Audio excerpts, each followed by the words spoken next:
I'm just proud of the way it's received. Every single person loves the look of it, the style of it. They get what it is. They call it futuristic, but we designed it 12 years ago. So, it's a timeless design, and I think it just makes sense and people love it.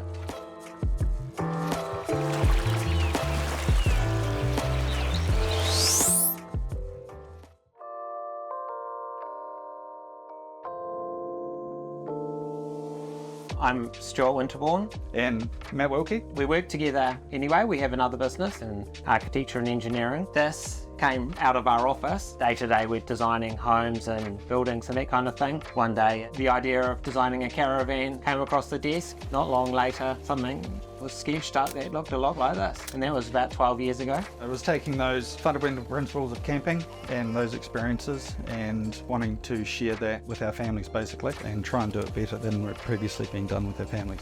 At the time we thought, well, actually this seems like a really good idea. Surely someone's done this before. We started researching it and found that no one had done it before. And then we became quite precious about the design, decided that we needed to get some IP in place. So this is the Romotow. So the primary feature of this caravan is that you can pull up to the site and then open it up, and then you get this raised platform. Being that with flooding, you're elevated, with the view, you're elevated, and not only that, you can close it down both sides and you get a whole nother living space. Another fundamental feature of Romotow is we were trying to bring the build quality of a yacht to land, so that you actually get to experience quality fixtures, finishes, and just a nice space.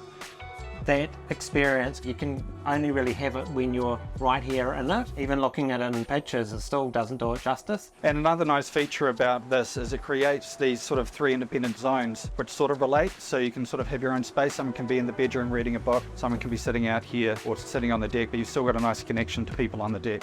6 months since it's been essentially finished. We sort of thought, okay, we'll build the best one we can. Then we think, well, how can we get the cost down and into a production version whilst maintaining, the essence of what it is. It's not until you actually have that a lot of people can actually understand what it is you're actually truly trying to present or to take to market. People are generally shocked that it is a New Zealand made product. The general thing, oh, whereabouts in Europe is this from? And so when it's like, oh no, this is New Zealand made, like, oh wow, oh that's so cool. We're really proud to call it a New Zealand made product. As much as we can source locally, we will. It makes economic sense for us anyway, because we're building them here, and it's just sort of all part of the brand.